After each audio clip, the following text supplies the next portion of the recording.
कृष्णं वन्दे जगद्गुरुं। यदा यदा हि धर्मस्य ग्लानिर्भवति भारत, अभ्युत्थानं धर्मस्य तदात्मानं सृजाम्यहम्। अब पुनः श्री सच्चिदानंद भगवान एवं श्री गुरुदेव भगवान की सच्चिदानंद रूपाय विश्वोत्पत्त्यादि हेतवे तापत्रय विनाशाय श्रीकृष्णाय वयं नमः। ब्रह्मानंदं परम सुखदं केवलं ज्ञानमूर्तिं द्वन्द्वातीतं गगनसदृशं तत्त्वमस्यादिलक्ष्यम् एकं नित्यं विमलमचलं सर्वधी साक्षिभूतम् भावातीतं त्रिगुणरहितं सद्गुरुं तं नमामि, सद्गुरुं तं नमामि। हम सभी भक्तों को अपने समकक्ष पहुंचाने वाले युग पुरुष श्री गुरुदेव भगवान के श्री चरणों में दंडवत प्रणाम और अपने मंच से जुड़े उपस्थित सभी आदरणीय भाइयों, गुरु भाइयों एवं बहनों का सादर नमन एवं वंदन। अब मैं आज के भजन के लिए अपने गुरु भाई श्री सुरेश चंद्र जी को आमंत्रित कर रहा हूं कि भाई सुरेश जी आप अपने भजन प्रस्तुत करने की कृपा करें। जय गुरुदेव। जय गुरुदेव भाई, जय गुरुदेव। मंच पर उपस्थित सभी भाई बहनों को मेरा हृदय से अभिनंदन, हृदय से प्रणाम। धन संपत्ति पाए कहाँ, सुत बनता दिचाए कहाँ, मित्र निर्झाए कहाँ, उत्तम कुल पाए ते, बागहू लगाए कहाँ, महल चुनवाए कहाँ, चंवर डुलवाए कहाँ, छत्रहू धराए ते, रैना बढ़ाए कहाँ, शस्त्रहू मंगाए कहाँ, बल में भुलाए कहाँ, ऊधम पुताए ते, तन को मजाए कहाँ, स्तुत कराए कहाँ, बाण बुलवाए कहाँ, अप्सरा नचाए ते, भूषण गढ़ाए कहाँ, हस्ती बंधाए कहाँ, नैतन झड़ाए कहाँ, कीरत फैलाए ते, नाना रस खाए कहाँ, बिस्तर सजाए कहाँ, सुगंध बरसाए कहाँ, पान के चबाए थे, रागहू के गाए कहाँ, साजहू बजाए कहाँ, गुणी कहलाए कहाँ, यौवन के दिखाए थे, कौमिया बनाए कहाँ, देसन पुजवाए कहाँ, वैद्य कहलाए कहाँ, रतन पर खाए थे, और सिरहू मुड़ाए कहाँ, केसहू रखाए कहाँ, तिलकहू चढ़ाए कहाँ, भस्मी के रमाए थे, बन बन छाए कहाँ, गुफा में समाये कहाँ,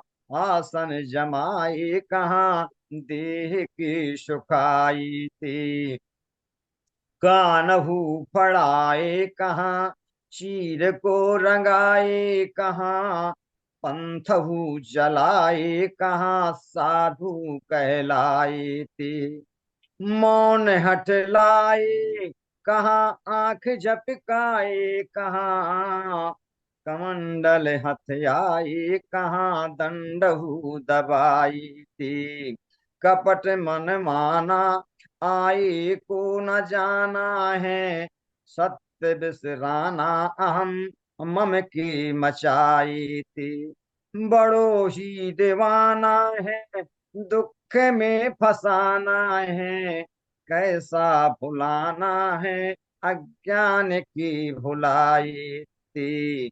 माया में फसाना है, हरि को भुलाना है, दुख को सुख माना है, भ्रम की भ्रमाई थी। अलख राम दाना है, परम सयाना है, केवल सुख जाना है, हरि शरण आई थी। केवल सुख जाना है, हरि शरण आई थी। जय गुरुदेव। जय गुरुदेव, जय गुरुदेव। केवल सुख जाना है, हरि शरण आए थे।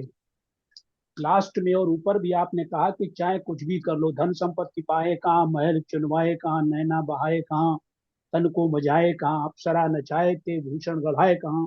यानी कहने का मतलब सिर्फ ये है कि सारे संसार में जो भी तुम ऐशो आराम अपने पद प्रतिष्ठा के लिए कर सको कर लो, लेकिन केवल सुख जाना है हरिशरण गहाय की। हरिशरण में जब आओगे, और बल्कि हरिशरण में तब आओगे जब हरि के प्रति श्रद्धा होकर के प्रभु गुरु चरण में जब भेज देंगे, तब कल्याण होगा। हरिशरण में जाने से कल्याण नहीं होगा। बहुत बहुत धन्यवाद आपको, आपने बहुत सुंदर भजन प्रस्तुत किया। साधुवाद। अब मैं अपने आदरणीय गुरु भाई राम अवतार गुप्ता इसे निवेदन है कि आज के गुरुदेव की अमृतमय वाणी का श्रवण कराने की कृपा करें। जी भाई साहब, जी भाई साहब।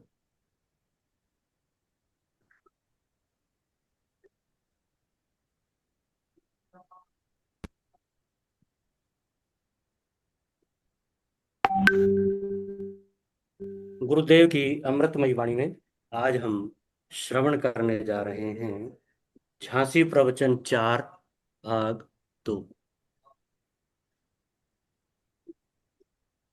से पूछना कि तेरी कौन बहन है, गधे से, घोड़े से, कुत्ते से, और उन नास्तिकों से जिनके अंदर शास्त्र संस्कार नहीं है, उनसे पूछो कौन तेरी बहन। और यदि बहन मान ले तो समझना इसके अंदर भी ऐनक लगा, उपनयन है, नहीं देखे नहीं सकता। मनुष्य के अलावा, संस्कारी के अलावा धार्मिक दृष्टि जिसके नहीं है, एक भौतिक दृष्टि, दूसरी धार्मिक दृष्टि, ये सब धार्मिक दृष्टि। और भारत में तो कम से कम पूरा नास्तिक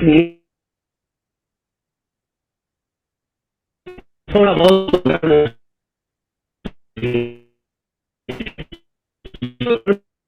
कहते हैं, धर्मांध कहते हैं। किसी कम्युनिस्ट से पूछना कि तू बहन का रिश्ता मानता है कि नहीं, तू माँ बेटे का रिश्ता मानता है कि नहीं, किसी नेता से पूछ लेना तो अभी वो कहता है अफीम है धर्म। तो मैंने कहा नास्तिक के घर भी अफीम चल रही है, वो भी अफीम खा रहा है।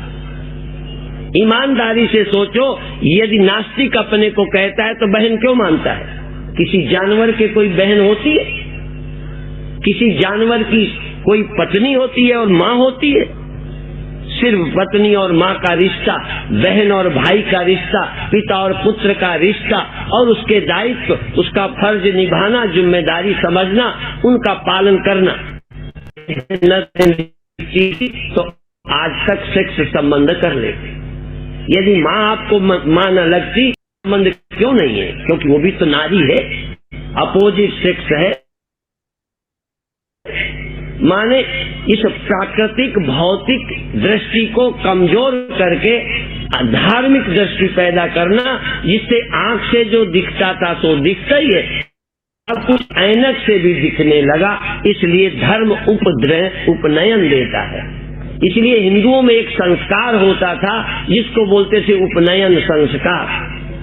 संस्कार एक नजर है, और तीसरी नजर है आत्म और अध्यात्म दृष्टि। तीसरी दृष्टि में ये शरीर सत्य नहीं, ये रिश्ते सत्य नहीं, ये संबंध सत्य नहीं, कोई मेरी पत्नी नहीं, किसी का मैं पति नहीं, कोई मेरी बहन नहीं, कोई मेरा पिता नहीं, फिर हो कौन? बस एक सत्य आत्मा ब्रह्म, और कुछ सत्य है ही नहीं। ये तीसरी दृष्टि। 3 दृष्टियों से जगत चलता है। अच्छा, 2 दृष्टियों से भी लड़खड़ाता जगत चलता है। केवल भौतिक दृष्टि वाले जानवर हैं, धार्मिक दृष्टि वाले कुछ इंसान हैं, और भगवत दृष्टि वाले, अध्यात्म दृष्टि वाले स्वयं भगवान हैं। नर बनाता है धर्म, पशु बनाता है धर्म विहीन। धर्म के बिना हम पशु हैं, धर्म से हम मनुष्य हैं, और अध्यात्म से हम नर भी नहीं हैं, मनुष्य भी नहीं हैं, हम नारायण हैं। ये तीसरी दृष्टि मिलती है। आपसे भी हमारा निवेदन, ये तीसरी दृष्टि प्राप्त होने के अभी 2 दिन बाकी है। प्रातः काल योगाभ्यास, योग की क्लास, और अभी हमारे प्रवचन के बाद 2 मिनट का वेलरी नया संकीर्तन हो क्या, ये 2 मिनट का कीर्तन करेगी और अभी का कार्यक्रम पूरा। क्योंकि अब आप 1:30 बजे से आए बैठे हो, मैं टाइम खींचना नहीं चाहता, इसके जानने की जिज्ञासा है, तो अभी 2 दिन और आइए। और फिर इतने कैसे, कोई विषय छिड़ गया तो बोले, नहीं छिड़ा नहीं बोले। एक दिन में या एक सम्मेलन में हम सब कुछ नहीं कह पाते। पहले के ऋषि एक ग्रंथ में सब कुछ कह पाते थे। मैं यदि 10 बार भी भागवत लिखूं तो जितना भागवत में है मैं नहीं कह पाऊंगा, जो गीता में है नहीं कह पाऊंगा। हम तो जिधर बह गए उतना ही कह पाते हैं, इसलिए हमसे ज्यादा योगी ज्ञानी लोग थे, हम उतना कहने में स्पष्ट नहीं है। इसलिए बहुत कैसे सुनो तो शायद कोई विषय आए। श्री राम जय राम जय जय राम, जय राम जय जय राम, श्री राम जय राम जय जय राम, जय राम जय राम जय जय राम। सच्चिदानंद भगवान की, सनातन धर्म की। बहुत कुछ मिनट में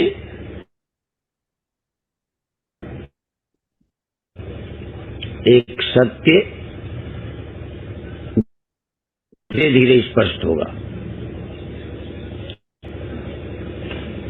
क्योंकि आकार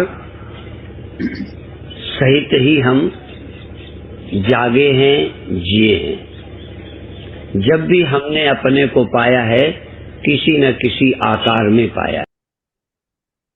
आकार से संबंध मेरा स्वप्नों में छूट जाता है, लेकिन चूंकि आकार हमारी बुद्धि में बैठ गया है, इसलिए स्वप्न साकार ही होते हैं। यद्यपि वहां मेरे पास बुद्धि और मन के यह शरीर नहीं होता, पर यह शरीर न होने पर संसार का अनुभव, संसार का अध्यास, देह अध्यास मेरे अंदर बैठा है। तो स्वप्नों में भी मैं तो होता हूँ, पर साकार ही होता हूँ। जब मैं आकार को भूलता हूँ तो आकार ही मेरे ज्ञान में था, आकार भी मेरे ज्ञान से चला गया। तब गहरी नींद में मैं आकार रहित हूँ ऐसा बोध तो नहीं होता, पर मैं निराकार हूँ ये अनुभव भी नहीं होता। मैं देह हूँ ये भान तो नहीं रहता, पर मैं विदेह हूँ ये अनुभव भी नहीं जागता। मैं इस जड़ देह से मुक्त हो जाता हूँ, पर निराकार से युक्त नहीं होता। इसीलिए ध्यान आवश्यक है कि मैं आज नहीं कल धीरे धीरे देह जन्य अनुभूतियों से रहित हो जाऊं। देह जन्य अनुभव मेरे खत्म हो जाएं। देह जन्य अनुभव में मृत्यु भी है, देह जन्य अनुभव में सुख भी है, देह जन्य अनुभव में दुख भी है। तुमने बिना देह का एक भी सुख नहीं पाया होगा। स्त्री सुख शरीर के माध्यम से, बड़प्पन का सुख शरीर के माध्यम से तुलना किया है।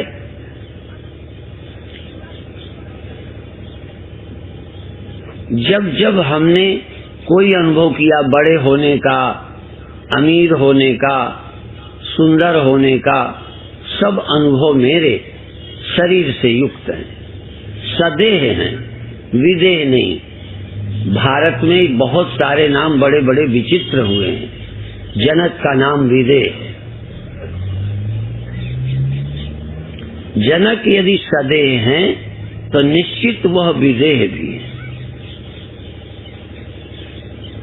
आप सदेह तो हैं, विदेह नहीं।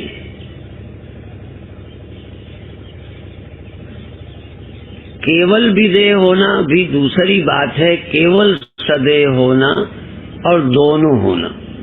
जनक सदेह हैं, राजा हैं, संसार के काम करते हैं, पर वो ध्यान में, अनुभव में विदेह हो जाते हैं। आपको भी यही साधना करनी है। आप सदेह बिल्कुल ना हो, ये असंभव भी है और गैर जरूरी भी है। जरूरी नहीं है कि आप विदेह रहें। हम शरीर छोड़ते हैं, फिर शरीर प्राप्त कर लेते हैं, बीच में एक गैप रहता है। इसी तरह आप इस देह में रहें, देह बन के रहें। कुछ देर बाद आप ये देखें, मेरे पास देह नहीं है, मेरे पास इंद्रियां नहीं है, मेरे पास उस तरह का मन भी नहीं है, फिर भी मैं उस समय हूं। ये अनुभव क्षण भर भी हो जाए। जैसे समझाने के लिए बार बार मुझे उस उदाहरण की जरूरत नहीं, पर तुम्हारे ख्याल में आ पाए कि एक मकान रहा है, कुछ देर को मकान न रहे, ईंटा हो जाए, फिर कुछ देर को ईंटा भी न रहे, मिट्टी हो जाए, और वो अपने होने को अनुभव करे। उस समय वो न जो मकान जैसा आकार है वो भी नहीं होगा, ईंटे जैसा ख्याल है वो भी नहीं होगा। पर नहीं होना या बेहोश होना ये सही नहीं है। आप भी देखें, यदि ईंटा न रहे तो क्या कोई अस्तित्व तो नहीं होगा, और वो अस्तित्व तो कैसा। और मेरे जानते पृथ्वी से, मिट्टी से, इस व्यापक भूमि से अलगाव ईंटा है, मकान है, अलगाव घड़ा है, अलगाव ढेला है। यदि सारे आकार उससे छीने जाएं तो वो एक आकार होगा, एक आकार होगा, एक अस्तित्व होगा, उसमें दूसरा नहीं होगा। आप भी यदि धीरे धीरे निराकार हो जाएं, आपकी बुद्धि में से सारे आकार और आकार के विचार छीन लिए जाएं, तो और नाम की वस्तु आपके पास नहीं होगी। यदि आप अभी ध्यान में बैठते भी हैं तो अभी भी आपके विचार में आप व्यक्ति हैं, और विचार में आपका बच्चा है, विचार में जानवर है, विचार में झांसी है, विचार में पत्नी है, कोई और है। क्योंकि और देखा था, अंदर चले गए, कभी विचार तो और के नहीं गए। यदि गौर करके देखो तो और नहीं है, और यदि और है तो वो भी एक सृष्टि है, एक रचना है, एक माया है। और जब तक आप अस्तित्व में नहीं जाएंगे तब तक आप एक व्यक्ति रहेंगे, और व्यक्ति को व्यक्ति दिखेंगे, व्यक्ति को और व्यक्ति होंगे। और का ज्ञान तभी हुआ है जब आप भी एक व्यक्ति बन गए, सेपरेट बन गए, विभक्त हो गए। आप अस्तित्व न होकर अस्तित्व का एक रूप बन गए तो आपको और भी नजर आते। यदि आप अपने वैयक्तिक जीवन को खो दें, आप अपनी स्मृति में भी व्यक्ति खो दें, तो और बताइए कब होगा। क्योंकि और का दर्शन व्यक्ति होने पर होता है। इसी तरह मैं और उदाहरण देता हूं कि तुम स्वप्न में कोई व्यक्ति ना हो, जब भी तुम स्वप्न देखोगे तो पहले तुम भी एक व्यक्ति होगे, तब और लोग होंगे। तुम यदि देह नहीं हो तो स्वप्न में बेटा नहीं देख सकते, स्वप्न में तुम व्यक्ति नहीं हो तो कोई स्त्री पुरुष नहीं हो सकता। तुम स्वप्न में व्यक्ति नहीं हो तो भैंस कुत्ता नहीं हो सकता। तुम स्वप्न में व्यक्ति नहीं हो तो जमीन और चलने की जगह नहीं हो सकती। यदि तुमने स्वप्न देखा हो और तुम स्वप्न के व्यक्ति ना हो और झांसी हो, स्वप्न के व्यक्ति ना हो, कोई और जीव जंतु हो ही नहीं सकता। जब तक तुम माया के द्वारा एक झूठे नहीं बन जाते हो तब तक झूठ खड़ा ही नहीं हो सकता। सब झूठ के खड़े होने की जड़ तुम झूठे हो। तुम जब तक स्वप्न में खुद नहीं आ गए, फंस गए, तब तक स्वप्न देखा ही नहीं सकते। और जब तक तुम देह में खुद नहीं आ जाते तब तक ये आकार का दर्शन ही नहीं हो सकता। ये आकार क्यों तुम्हें दिखता है? क्योंकि तुम खुद एक आकार हो और उस एक के ही तुम आकार हो, उसी एक के सब आकार है। यदि इस एक के आकार को कोई मिटा दे, तुम जब नींद में अपने आकार को भूल जाते हो तो उस गहरी नींद में कोई आप बेटा खड़ा कर सकते हो? तुम गरीब नहीं रहे स्वप्न में, स्वप्न ही नहीं नींद है, तो कोई अमीर देख सकते हो? जब तक तुम गरीब या अमीर न हो, जब तक तुम स्त्री या पुरुष न हो, जब तक तुम कोई व्यक्ति न हो, तब तक संसार खड़ा नहीं हो सकता। माने पहला संसार तुम हो, पहला आकार खुद तुम हो, तो सब आकार है। और जब भी होगे पहले निराकार तुम होगे। पहले तुम निराकार हो जाओगे, फिर कोई आकार नहीं होगा, फिर एक निराकार ही होगा, और वही है ब्रह्म होना।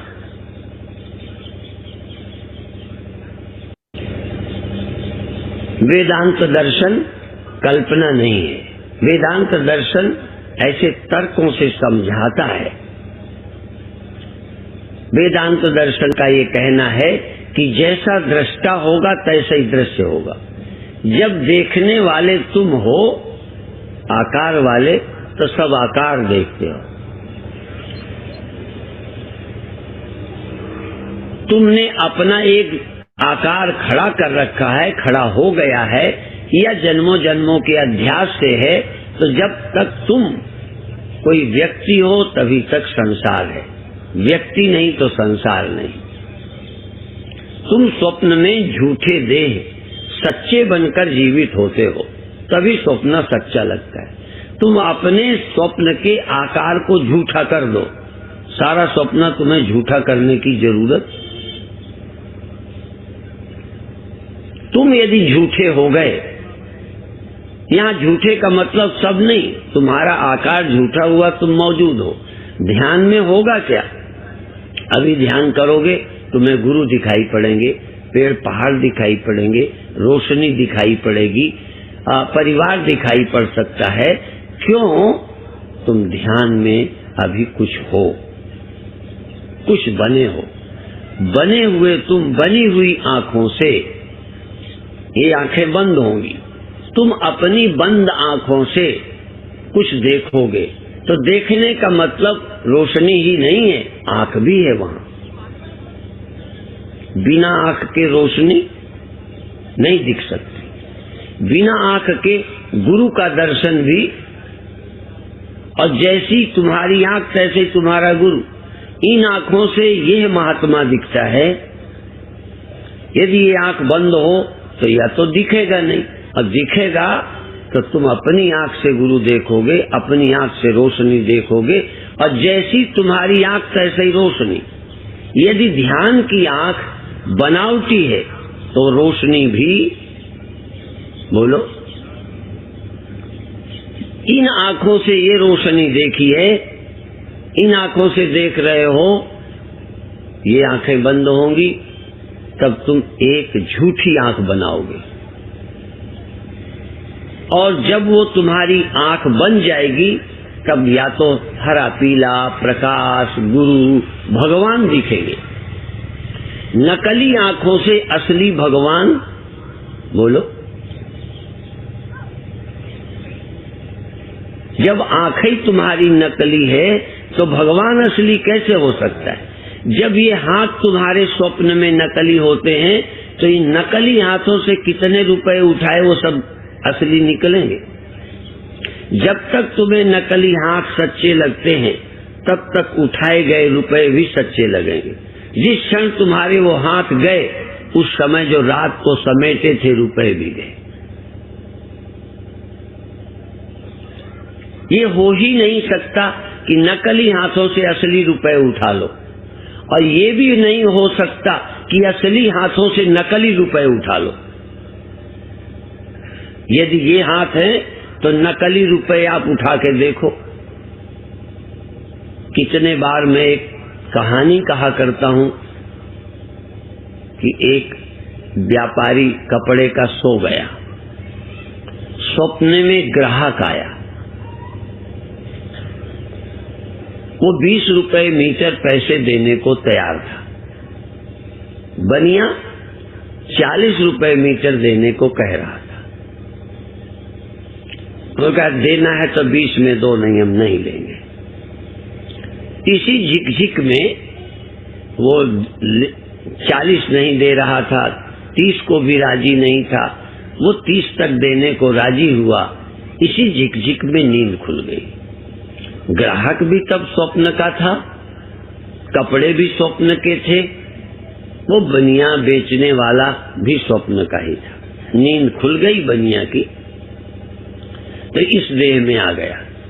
अब सोचता है कि 20 ही क्या कम थे, वही ले लेता। कपड़े तो नकली थे, रुपए ही ले लेता। तो फिर आंख बंद थी और ग्राहक कल्पना से खड़ा किया। कहता अच्छा भाई तू 20 रुपया मीटर ही ले जा। तो अब कपड़ा कहां से लाए, ग्राहक कहां से लाए? जागा हुआ आदमी स्वप्न के ग्राहक को बेच नहीं सकता। और स्वप्न वाला कितने कपड़े बेचे, दुकान का एक कपड़ा जागने पर घटेगा भी। तो जिस स्तर के आप हो उसी स्तर का सत्य मिलेगा। जागृत स्तर के तुम हो तो जागृत सत्य है, स्वप्न स्तर के तुम हो तो स्वप्न सत्य है, और यदि सत्य स्तर के तुम हो तो जो होगा वो सत्य ही होगा, वहां कोई झूठा नहीं होगा।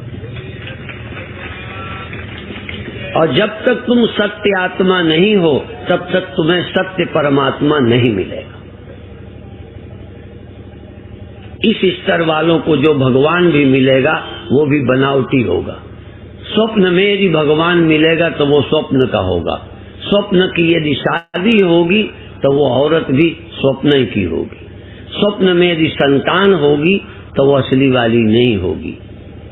नहीं, कई जिनके जागृत में संतान नहीं है, स्वप्न में बच्चा हो गया, जागे कुछ नहीं। तो तुम्हें जागृत की यदि ये मैं मिली है तो ये मैं टिकने वाली नहीं है। और स्वप्न इसी जागृत में यदि मैं मिला हूं तो ये भी आगे मिलने वाला नहीं है। सत्य को पाने के लिए तुम्हें भी सत्य होना पड़ेगा। झूठ के पाने के लिए तुम्हें भी झूठा ही सब कुछ होना पड़ेगा। इसलिए जिस तल के तुम हो उसी स्तर का भगवान है। जब हम छोटे थे तो हमारा आनंद खिलौनों में था। तुम बच्चे थे तो आपका सब कुछ बच्चों जैसा था, कार भी बच्चों वाली। छोटे बच्चों की कार देखने वाली होती है, चढ़ने वाली नहीं होती, और उसको उसी में आनंद है। छोटा बच्चा कार को देख के मचल गया, मुझे भी चाहिए, मुझे भी चाहिए। तुम अपनी 5 लाख वाली 7 लाख वाली कार दो कि ये तो है, तो कहेगा नहीं मुझे वो चाहिए। बच्चे को बच्चे की जैसी चीजें ही आनंद देती हैं। अज्ञानी को उसी स्तर की चीजों में सुख दिखता है। अज्ञानी आदमी इसी देह को ही जीवन समझता है और इसका न रहना उसे मौत लगती है। पर ज्ञानी को इसके न रहने से मौत नहीं लगती। कोई ज्ञानी घड़े के न रहने को अपनी मौत नहीं समझता। अपने न रहने, उस घड़े के न रहने को मौत कोई मूर्ख समझता है। तत्व का अज्ञानी, जिसे सत्य का पता नहीं, वही मरता है। सत्य के न पता होने वाले ही मरते हैं। सत्य को जान लेने वालों की मौत है ही नहीं, मौत झूठी है। मौत ही झूठी नहीं, मारने वाले झूठे हैं। मारने वाले नहीं, समय झूठा है। आपने बहुत बार कहानी सुनी होगी, तुमने भी अनुभव किया होगा। स्वप्न में तुम पढ़ने गए, साल भर पढ़े, फेल हो गए, जागे, साल भर पढ़े, फेल हो गए, जब जागे तो अभी 10 मिनट हुआ है। जो साल का समय था वो सच्चा था। अभी भी जो तुम्हें लगता है इतने साल के हम हैं, ये जागृत वाला समय है, ये समाधि वाला नहीं है। इतने वर्ष के हो गए, जैसे स्वप्न में 1 साल पढ़ा, ब्याह हुआ, 10 साल हो गए, लड़का ही नहीं हुआ स्वप्न में। अब 10 साल हुए हैं वहां, तो उसे क्यों लग रहा है? समय भी उसका ही कल्पना किया हुआ है। आज ये जो तुम्हें समय लगता है, हम 75 साल के हो गए, ये 75 साल समय इसलिए लगता है कि हम सब इसी समय वाले लोग हैं। इस समय के जब पार जाओगे तो लगेगा अभी तो समय बिल्कुल हुआ ही नहीं। घड़े को बने हुए साल हो गए। जरा मिट्टी से पूछो कितने साल के हो गए तुम। ये जो समय बोध है, ये भी माया मात्र है। समय झूठा, समय झूठा, सुख झूठा। स्वप्न में सुख अनुभव हुआ, धनी हो गए, इलेक्शन जीत गए, जागे, वो जो धनी हुए सच्चे हुए, सुखी जो हुए सच्चे सुखी हुए, जागे कहीं सुख नहीं गया। इसलिए स्वप्ने होए भिखारी नृप, रंक नाकपति होए, जागे हानि न लाभ कछ। स्वप्न का लाभ जागने पर झूठा, स्वप्न का नुकसान जागने पर झूठा। ये जागृत का नुकसान और जागृत का जीवन, जागृत का इतना, ये सब समाधि में झूठा है, समाधि में। और जिसको ये सब झूठा हो गया, उस समाधिस्थ पुरुष को क्या होना है?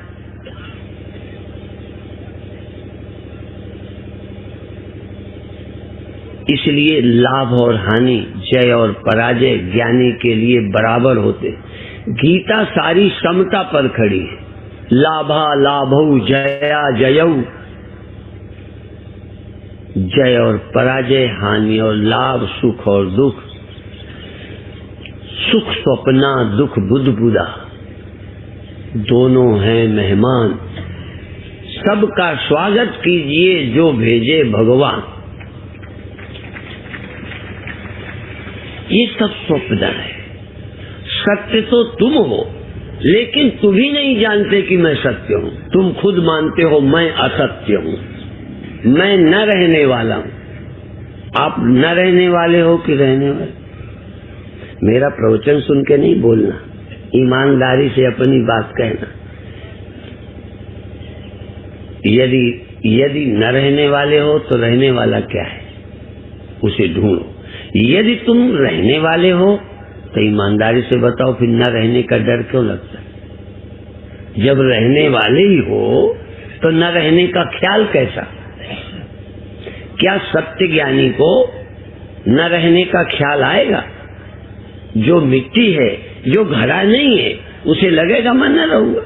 मैं न रहूंगा का मतलब घड़ा हूं। ये झूठ बोलते हो कि मैं रहने वाला हूं, मैं मिट्टी हूं, ये रटी रटाई बात है।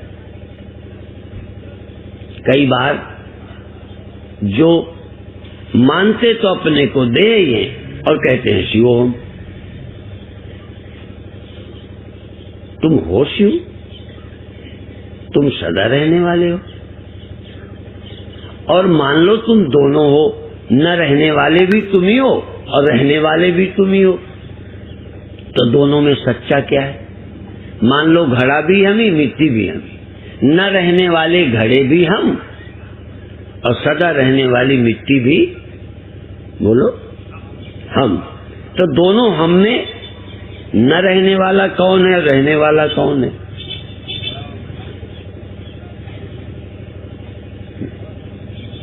न रहने वाला। एक माता बोली न रहने वाला चेतन। कोई बात नहीं, उत्तर देने में घबराओ मत, मैं चिढ़ूंगा नहीं। जो बच्चा गलत उत्तर देता है तो ये तो शर्म की बात अध्यापक की है कि मैं अभी ये नहीं बता पाया। बच्चे की पिटाई करने के बजाय अध्यापक अपने मुंह पे थप्पड़ मारे कि साल भर हो गया मैं बच्चे को पढ़ा नहीं पाया, जिसकी मैंने वेतन लिया है, जिसकी मुझे नौकरी मिली है। लड़का थर्ड भी ना आए, पास भी ना हो, फेल हो जाए, तो केवल लड़के की गलती है कि थोड़ी अध्यापक की भी? तो यदि तुम गलत उत्तर देते हो तो या तो अभी अभी एडमिशन हुआ है, और या फिर मेरी कमजोरी है कि मैं तुम्हें समझा नहीं सका। और जो उत्तर देते हो वो ज्यादा ईमानदारी के देते हो। बच्चा बेईमान नहीं है, बच्चा बेईमान नहीं होता, बेईमान अध्यापक हो सकता है, क्योंकि बच्चा कभी भी गलत लिखना थोड़ी चाहेगा। नहीं लिख पाया, उसमें क्या गलती है बेचारे? बेईमान तो चलेगी नहीं। कोई इम्तिहान में बच्चा जान करके गलत सलत लिख के आए, फेल हो जाए, ऐसा कोई बच्चा चाहता है? कोई गलत उत्तर देना चाहता है? नहीं देना चाहता। यदि गलत उत्तर भी आया है तो उसके स्तर की बात है। यदि स्वप्न में तुम सांप से डर गए तो इसमें तुम्हारी मूर्खता क्या है? तुमको वही लगा सांप आएगा, काट लेगा, मैं मर जाऊंगा, जैसा देखा वैसा लगा तुमको। यदि चिड़िया को उधर शीशे में चिड़िया नजर आती है और चोंच मारती है या बगल में झांकती है तो उस चिड़िया का कसूर क्या है? उसको दिख रही है। जैसा तुम्हें दिखता है, जैसा तुम्हें लगता है, वैसा कह रहे हो। दोनों अर्थ हैं। चेतन नहीं रहता, क्योंकि तुम्हें मालूम है कि नींद में चेतन नहीं रहता। अभी तुम्हें दिखता है, नींद में नहीं दिखता है, ठीक ही तो है।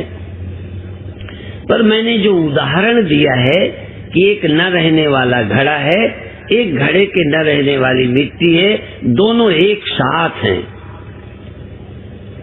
द्वा सुपर्णा सयुजा सखाया समानम वृक्षम परिषद हो जाते तयो रेखा पिप्पलम स्वादवत्ती अनसनन अन्यो अविचाकसी।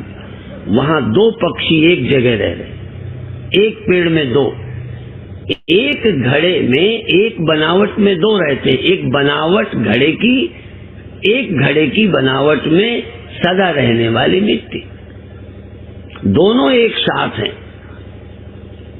तो अब ये आप बताओ, यदि दोनों तुम हो, उसी जगह देखो, तो तुम घड़ा हो या मिट्टी हो या दोनों हो? और यदि दोनों हो तो एक के न रहने पर तुम कितने कम हो जाओगे? हैं?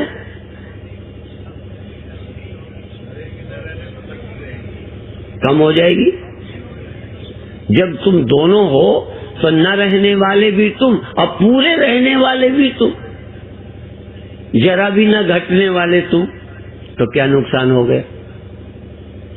एक हो तो खतरा है, केवल घड़ा हो तो न रहने का खतरा है। परंतु यदि तुम घड़ा हो तो न रहने का पता तुम्हें फिर नहीं रहेगा। घड़ा न रहेगा तो जब तुम हो ही एक, तो वो तो रहा नहीं, तो बचा कौन? और तुम कहते हो नहीं रहा, इसका मतलब तुम रह भी गए। न रहने का पता रहने वाले को होगा। यद्यपि ये वकालत की तरह की बातें हैं, ऐसा लगेगा जैसे हमारे काम की नहीं है, पर मैं बता दूं, यदि तुम्हारे कभी संकट में काम आएगा तो और कोई काम नहीं आएगा, ये सत्य की समझ ही काम आएगी। कोई कीर्तन, कोई भजन, कोई बातें, कोई धन, कोई पति, कोई पत्नी, कोई देह, कोई इंद्रियां, जब भी संकट आएगा ये सब साथ छोड़ जाएंगे।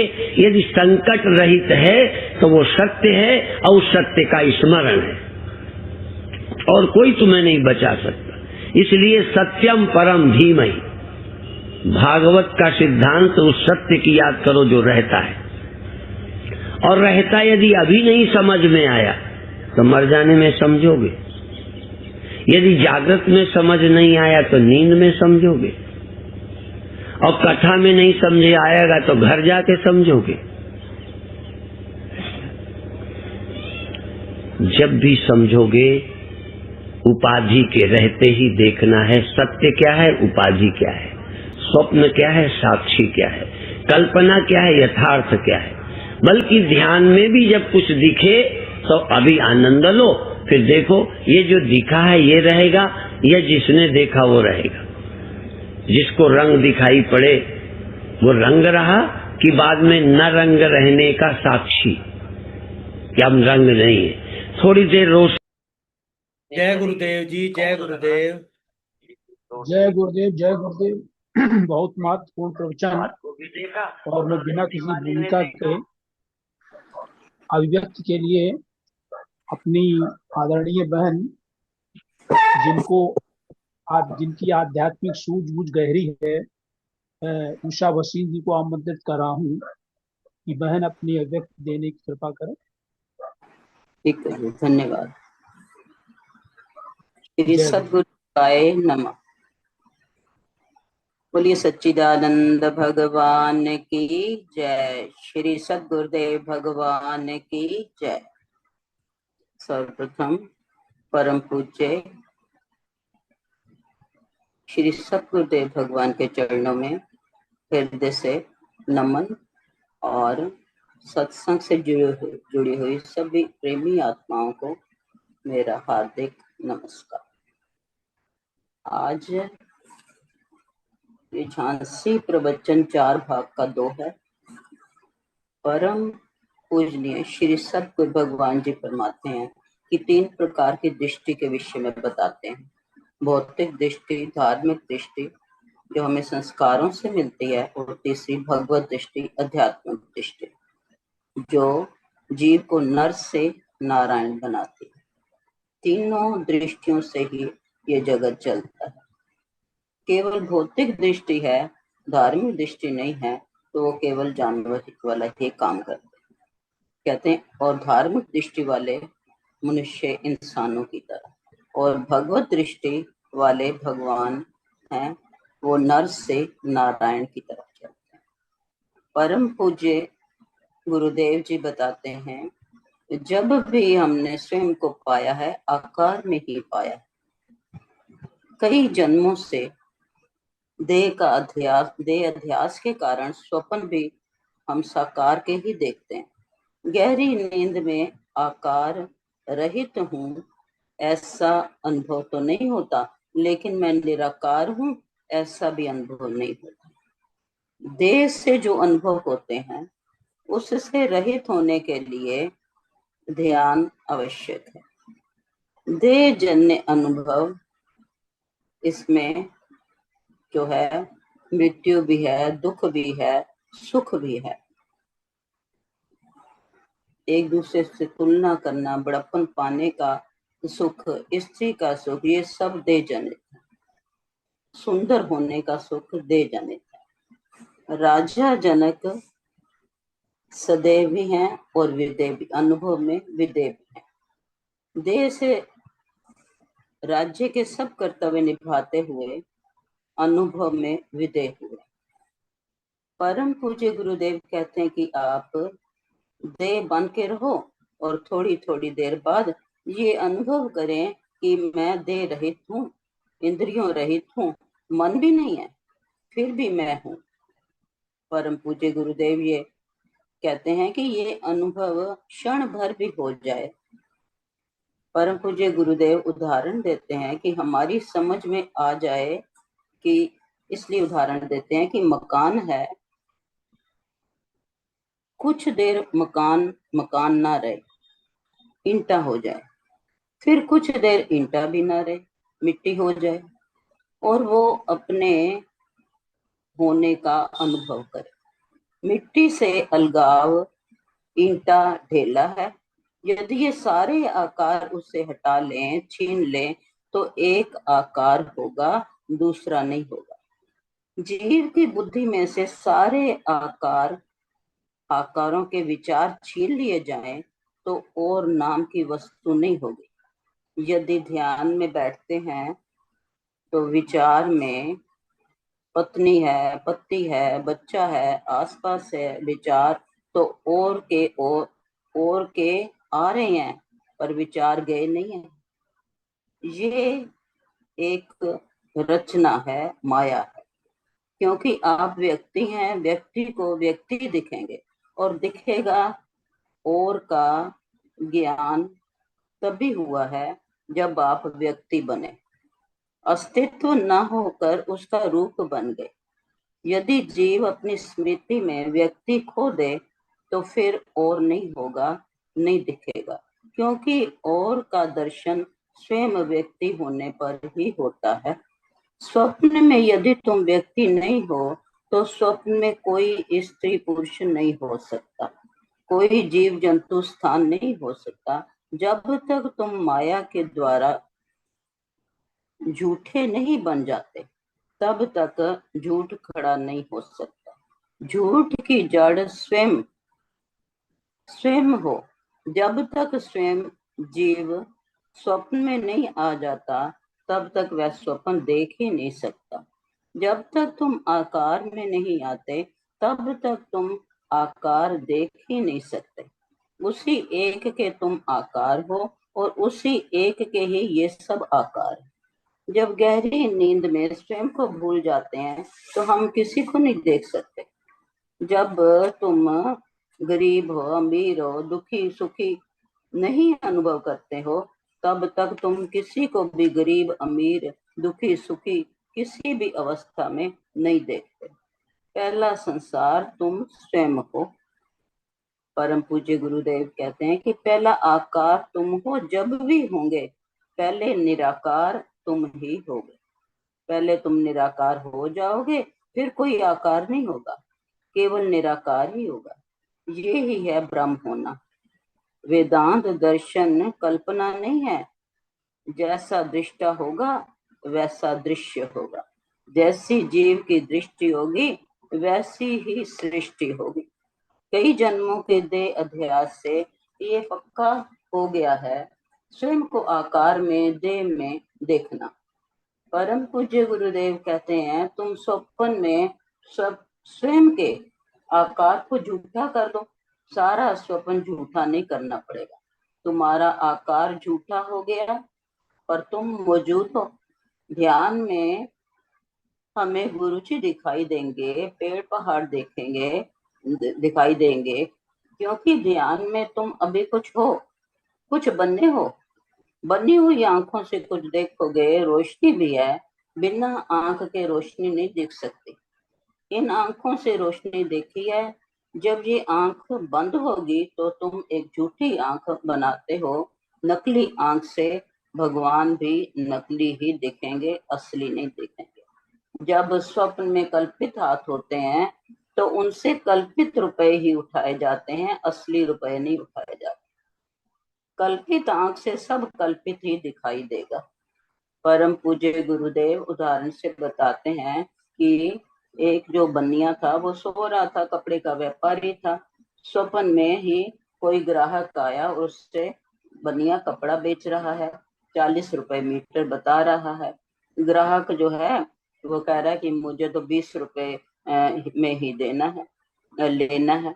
तो फिर मोल भाव हो रहा था और 30 रुपए पर बनिए ने कहा मैं दूंगा, तो ग्राहक ने कहा 20 रुपए कहा। इसी वार्तालाप में ही आंख बन्नी की आंख खुल गई। बन्नी की कहते फिर बन्नी को हुआ कि ना ये तो मेरा नकली कपड़ा था, ये भी 20 रुपए तो मिल जाते। वो फिर आंख बंद करके सो गया। पर सोने अब जो है वो स्वप्न के ग्राहक को ढूंढ रहा है, तो ग्राहक कहाँ? तो इसी प्रकार कहते हैं कि कपड़ा नकली था और असली थोड़े था।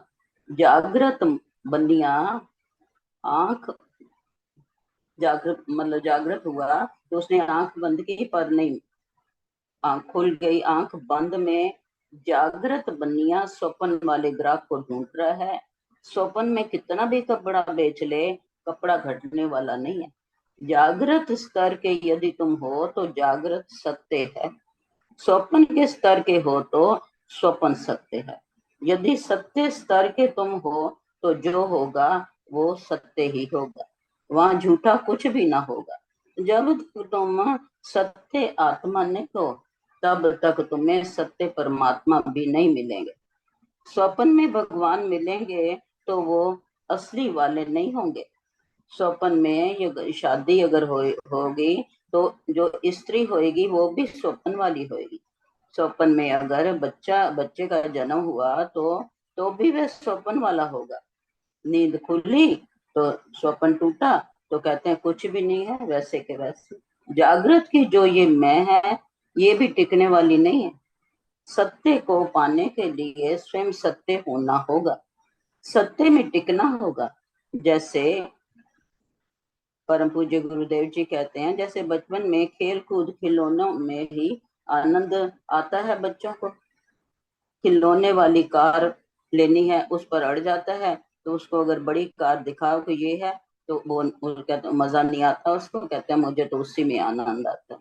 उसी प्रकार ज्ञानी को शरीर रहे या ना रहे वे आनंद में रहता है। देह ना रहे तो उससे मौत नहीं लगती, वह इससे ऊपर उठ जाता है। और अज्ञानी देह के न रहने के ख्याल से भय खाता है। जिसे तत्व का पता ही नहीं, सत्य का पता ही नहीं, कहते हैं वो ही मरता है। सत्य को जान लेने वाले की मृत्यु नहीं है। स्वप्न में जैसे पढ़ने गए तो साल भर पढ़े फिर फेल हो गए, जब जागे तो देखा अभी 10 मिनट हुए। ये 1 साल का समय स्वप्न वाला है। इसी प्रकार हमारी आयु भी जितनी भी है, तो कहते हैं 20 60 70 80 जितने भी है, कहते हैं ये इसलिए लगती है कि हम सब जो हैं इसी समय के हैं। परम पूज्य गुरुदेव कहते हैं कि घड़े को बने हुए साल हो गए, जरा मिट्टी से पूछो कितने साल के हो गए। समय बोध भी माया मात्र है। समय झूठा, सुख झूठा। स्वप्न में धनी हो गए तो जाग खुली तो धनी कोई नहीं। इसीलिए स्वप्न होए भिखारी, स्वप्न में धनी होना सुखी होगा, जागृत में झूठा हो जाता है। जागृत में धनी सुखी हो तो समाधि में झूठा हो जाता है। जिसको ये सब झूठा हो गया उस समाधिष्ट को क्या होना है। इसलिए लाभ हानि जय पराजय ज्ञानी के लिए बराबर होता है। गीता सारी समता पर खड़ी। सुख सपना दुख बुद्ध बुदा दोनों है मेहमान, सबका स्वागत करिए जो भेजे भगवान। सत्य तो तुम स्वयं हो और तुम जानते नहीं। तुम जानते हो मैं न रहने वाला हूँ, असत्य हूँ।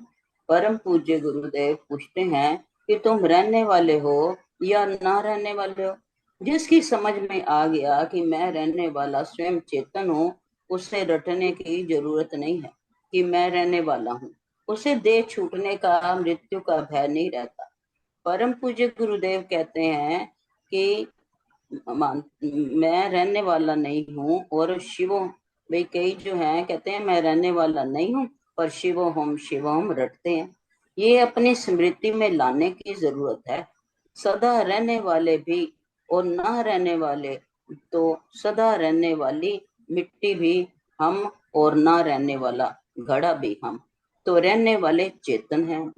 एक घड़े की बनावट में सदा रहने वाली मिट्टी केवल घड़ा हो तो ना रहने का पता नहीं लगेगा। यदि दोनों हैं, मिट्टी भी है और घड़ा भी है, तो मुझ मिट्टी को इस देह रूपी घड़ा ना रहने का पता है। मुझ मिट्टी रूपी चेतन में ना कुछ बढ़ा ना कुछ घटा, एज इट इज, जैसा था जितना था उतना ही। यदि कोई संकट में काम आएगा तो कहते हैं ये सत्य की समझ ही काम आएगी। वहां कीर्तन या कोई स्त्री पति बच्चा कोई काम नहीं आएगा। ये सच्ची समझ ये है, यही काम आएगी। सत्य परम धीमहि देह में रहते ही ये समझ आएगी। ध्यान में यदि रोशनी दिखी, थोड़ी देर रही, फिर रोशनी चली गई, मुझ रहने वाले चेतन ने ही रोशनी का आना और जाना देखा। सदा रहने वाला जीव है। इस ज्ञान को परम पूज्य गुरुदेव कहते हैं कि इस ज्ञान की भूखे को जरूरत नहीं है। लड़की की शादी में ये ज्ञान कोई काम नहीं आएगा। मौत के भय से बचने के लिए ये ज्ञान है जो देखे रहते रहते ही प्राप्त किया जाए। जीव रोता है इस सृष्टि के महाप्रलय के भय से। परम पूज्य गुरुदेव कहते हैं मिट्टी होकर सोचो, कौन घड़ा मेरा है, कौन मेरा नहीं। ये मैं हूं, ये मेरा बच्चा है, तो दुखी हो गए। यदि दुखी होने से बचना है तो कहते हैं कि अपनी सच्ची समझ, दुखी होने से बचना है तो जानो अपने आप को कि मैं जो हूँ चेतन हूँ। जैसे राजा जनक जो ब्रह्म ज्ञानी थे, वह भी जब सीता जी के विवाह में व्याकुल हो गए। जब इतने राजाओं में से किसी ने भी धनुष, कोई भी धनुष को उठा ना सका, तो सीता जी को छाती से लगाकर रोने लगे। तो कहते हैं कि सतगुरु भगवान ना रोने लगे। तो कहते हैं कि ब्रह्म ज्ञानी को कोई कुछ भी नहीं लगता, वो सब कुछ जानता है। कहते हैं हाँ, परम पूज्य सतगुरु भगवान जी के अनंत उपकार हैं हम सब पर, जो हमें स्वयं से मिलाने का भरसक प्रयत्न कर रहे हैं कि हम किसी तरह इस देह रूपी चोले के अध्यास से छुटकारा पाकर चेतन में खड़े हो जाएं। इन्हीं शब्दों के साथ मैं अपनी वाणी को विराम करती हूँ। श्री सतगुरु भगवान की जय। जय गुरुदेव। बहन की अभिव्यक्ति की शैली बहुत सराहनीय रही, बहुत बहुत साधुवाद। अब समय 1 मिनट अतिरिक्त ले चुका है, लेकिन हमारे पास कुछ बोनस टाइम होता है। तो अब मैं अपने आदरणीय गुरु भाई, जो इस सत्संग कार्यक्रम की परंपरा के सूत्रधार हैं, ऐसे आदरणीय गुरु भाई श्री कुलदीप राय शर्मा, इसे निवेदन है कि उपयुक्त समझे तो कुछ शब्द कहें और विश्राम भी देने की कृपा। हाँ जी, धन्यवाद। आज के इस प्रवचन के लिए ये हमारी बहन उषा बसेन जी ने बहुत अच्छे तरीके से कह दिया है, इसलिए कोई विशेष बात नहीं है, कोई शेष तो नहीं रहता। हाँ, आपका आदेश है तो जरूर मैं कहूंगा कि आज के प्रवचन में गुरु भगवान ने 3 बातें बहुत अच्छे तरीके से क्लियर की हैं। एक, हमारी दृष्टि क्या है, देखने का नजरिया क्या है, भौतिक दृष्टि है, धार्मिक दृष्टि है, आध्यात्मिक दृष्टि है, और तीनों में क्या फर्क है, ये बहुत अच्छे तरीके से बताया है कि भौतिक दृष्टि में तो भौतिक दृष्टि का देखना कि इसमें ना कोई बहन है ना भाई है, ना संबंध, वो चीजों की हमारी अहमियत नहीं है, तो ऐसे दृष्टि को पशु दृष्टि कहते हैं।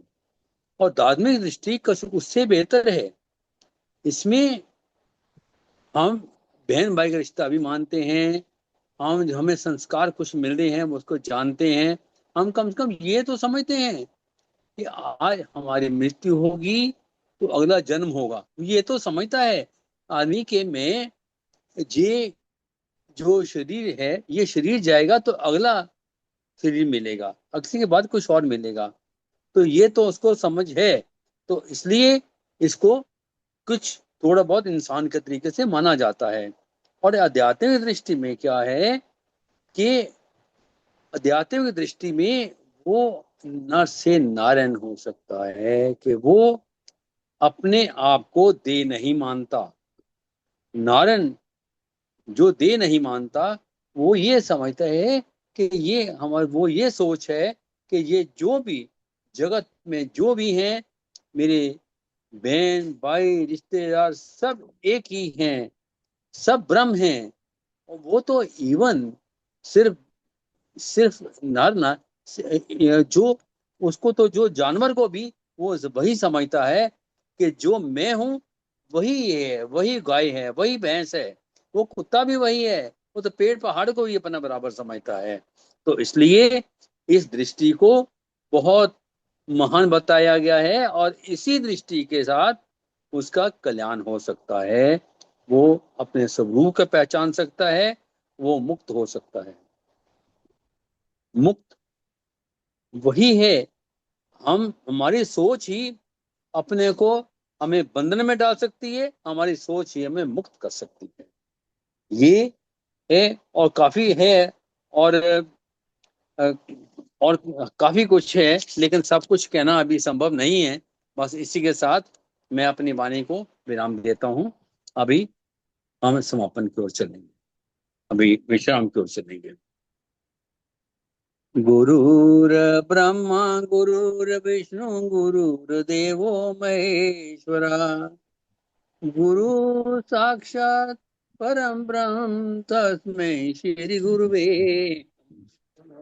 मेरी कारण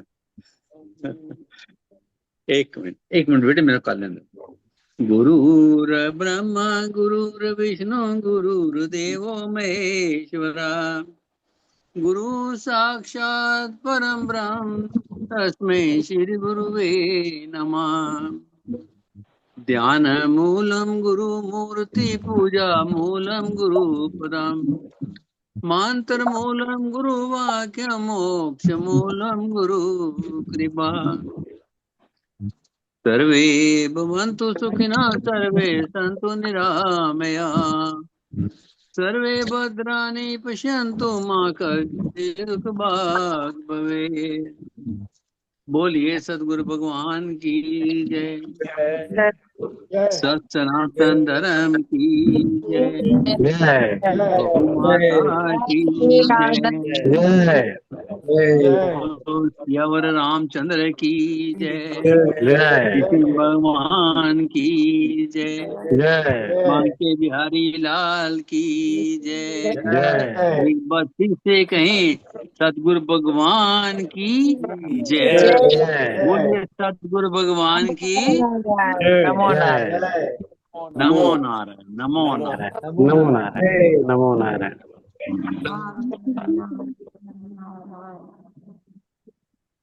नारायण नारायण नारायण।